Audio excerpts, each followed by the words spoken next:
In this chapter, Kahana and Johnson explore how much individual strategy is involved in racial identity today.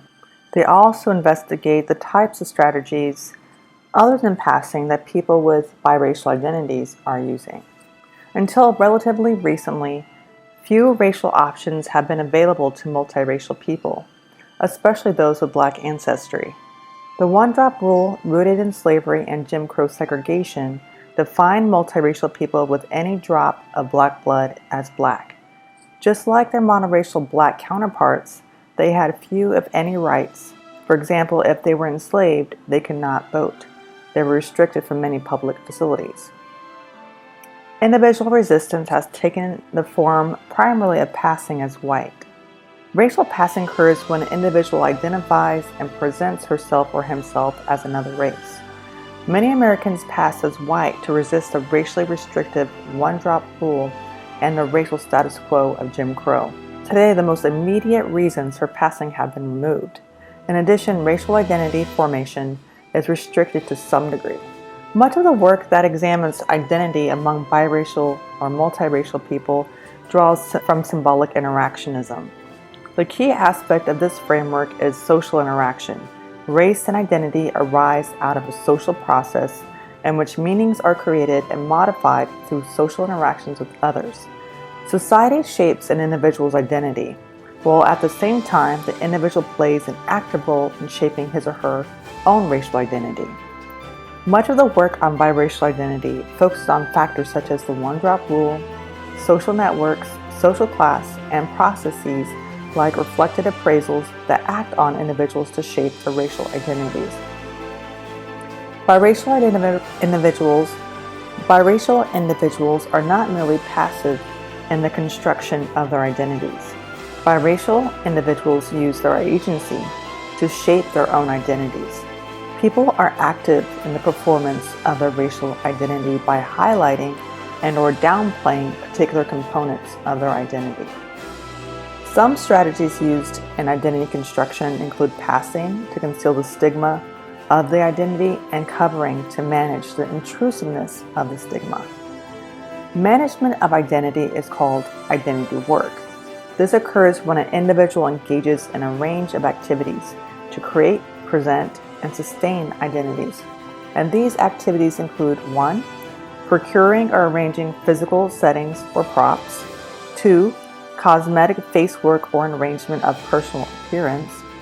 3. Selective association with other individuals or groups. And 4. Assertion of personal identity through verbal construction or identity talk. Along with concealing or covering a stigmatized identity, highlighting as non-stigmatized or preferred identity can occur. This is called accenting. Accenting involves emphasizing or accentuating an identity. Accenting differs from passing. Not everyone can pass as Black or white, but they may be able to accent their white or Black ancestry as a form of identity work. Some strategies respondents used in this study include 1. Verbal identification or disidentification.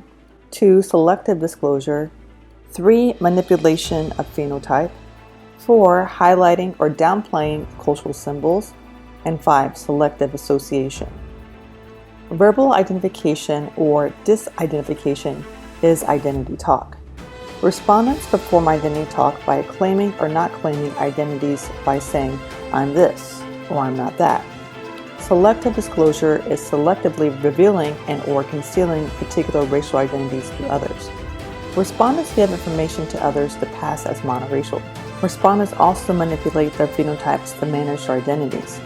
Most respondents cannot alter their phenotypes in ways to present themselves as white, but they often describe modifying their phenotypes to pass as Black or to accent their Black ancestry.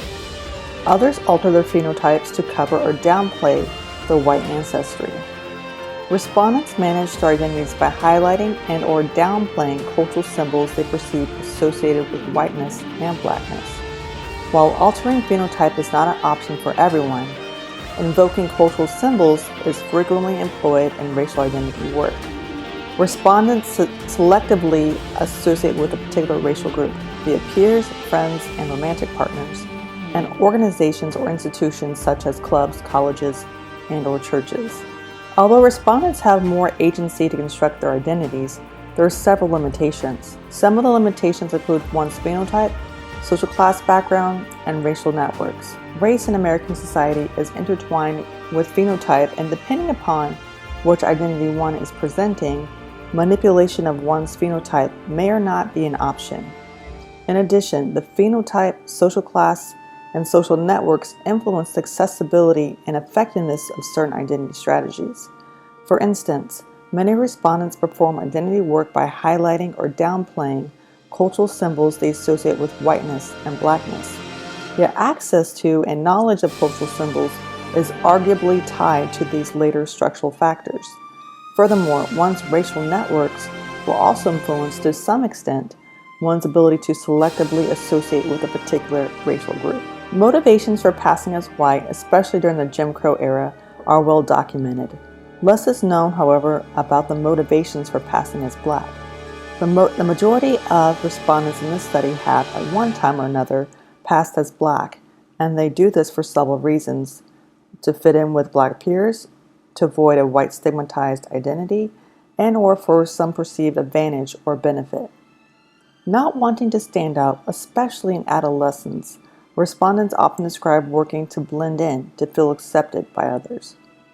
While some respondents employ identity strategies to fit in with their black and white peers, the majority claim that their black characteristics prevent their full acceptance by whites. Feeling thwarted by whites, many respondents pass as black to find a place with their black peers. Fitting in with black peers also appeared more important for women than men in the sample. They more often described situations in which they were discredited as black if their biracial background was revealed. For Goffman, stigma is an attribute that devalues one's identity, and most important here is a social construct that varies situationally. It is not an objective reality, nor a fixed characteristic of an individual. According to Morvasti, an ascribed status such as race or ethnicity is not inherently stigmatizing, but can become so under certain social conditions. Clearly, whiteness in most contexts is a privileged identity and does not hold the same stigma as blackness. Yet in some contexts, having white ancestry arguably carries at least some degree of stigma. And these situations, respondents perform identity work to manage what they perceive as a situationally stigmatized identity. In the Jim Crow era, blackness was stigmatized and is arguably stigmatized today. However, some respondents pass as black because of stigma associated with whiteness today. Respondents stigmatize whiteness by equating it with oppression, prejudice, and discrimination.